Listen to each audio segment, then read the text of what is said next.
Hi, and welcome back to Dollar Sense.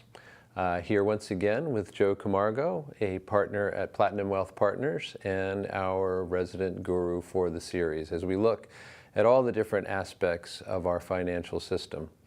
You may remember that last time, and Joe, I'm sure you do remember, we talked about the Great Recession. Obviously, we are aware that housing had played an enormous role in the unfolding of the recession. So can you walk us through a little bit what the role was specifically of the housing crisis in both leading us into and one hopes out of the recession? Well, as you mentioned, the housing sector and the auto sector are enormous with respect to our overall economic output.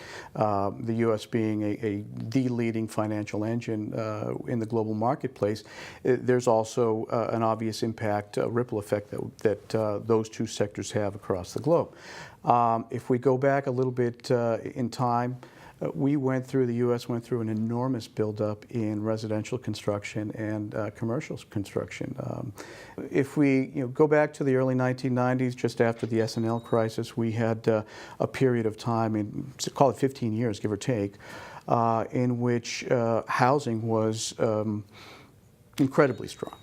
And that's something that you could see just about everywhere. You could see that at your local mall. You could see it down the street from your house. Neighborhoods were popping up.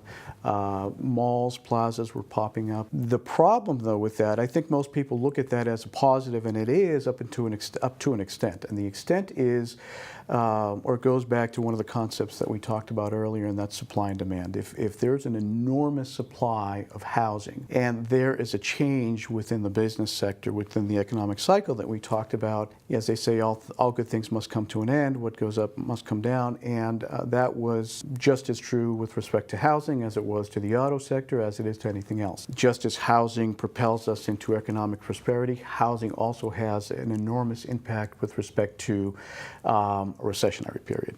And again, this past recession that most historians and most economists are referring to as the Great Recession, housing was right in the middle, absolutely in the middle. Do you have the sense that the main actors, the government, let's say Wall Street, the large industries that we're so dependent on to hire workers and to provide services and goods, et cetera. Do you think that there are lessons that have been learned? Do you see evidence of that would leave us a little bit more secure as we move forward? With respect to the government, given its dysfunctional nature, I think that it certainly learned its lesson in terms of how to deal with this recession and perhaps how not to. But I think in the final analysis, if you look at the government, if you look at some of the major players that you just mentioned, I believe that some instruments have been put in place that you would like to think would lessen the chances of another major recession such as the one that we just went through. If you take those major players that you just talked about, there's one additional player that you didn't mention, which I think is paramount, and that's the consumer. The consumer spending makes up roughly 2/3 of our overall economic output.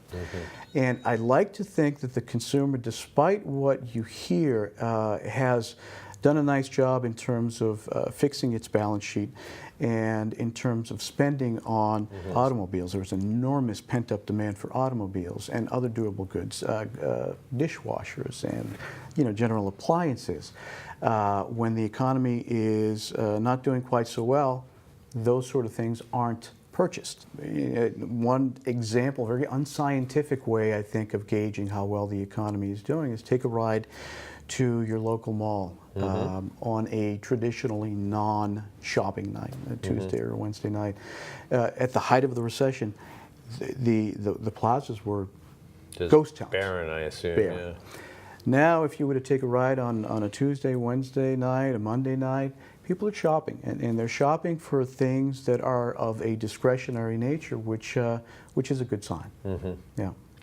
Well, on that note of cautious and tempered optimism, but optimism nonetheless.